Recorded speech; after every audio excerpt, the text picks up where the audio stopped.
তো তোমরারে আমি আগের ব্লগে দেখাইছিলাম এই পাতিলরে আমি সুন্দর করে ধুইছি, কিন্তু এত সুন্দর করে ধোয়ার কারণটা কি?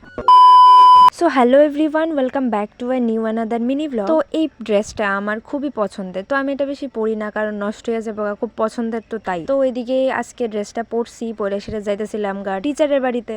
তো পড়া শেষ কইরা আমরা গেছিলাম একটু জেরক্স করতে। তো এদিকে আমরা একটু বয় রাখা জেরক্সের দোকানের মালিক কই জানি গেছে, আমরাও জানি না। তো এদিকে টাইম পাস হইতেছিল না, তো এদিকে ঢং শুরু করছি টাইম পাস হইবার লিগা। তোমরাই দেখো আমরা কি নমুনা শুরু করছিলাম।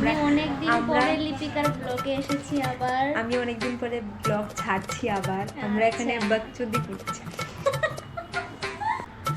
আমাদেরকে কেমন লাগছে? ছেঁচড়ার মতো লাগছে। ছেঁচড়ার মতোই লাগছে। ছেঁচড়ার মতো লাগছে। তো তোমরা তো দেখছোই কি নমুনা শুরু করছি আমরা। তারপর আমি বাড়িতে আয়া সেরা, কারণ প্র্যাকটিক্যাল লিখতে লাগবে, তো প্র্যাকটিক্যাল পেপারটিরে সবটিরে আমি মার্জিন করে রেখা দিছি আগের থেকে, তো সুবিধা হয় আর কি, মানে টাইম নষ্ট হয় না। তো আমি যে সময় টিচারের বাড়িতে গেছিলাম, তো আইবার সময় মানে বাড়িতে আইবার সময় আমি একটা কালার আনছিলাম, এইগুলির কালার করব। তো এদিকে সুন্দর করে আমি কালার করতাম, বইয়া গেছি, জানি না কেমন হইব, তবুও কালার করতাম, বইছি, কালার করি সুন্দর করে।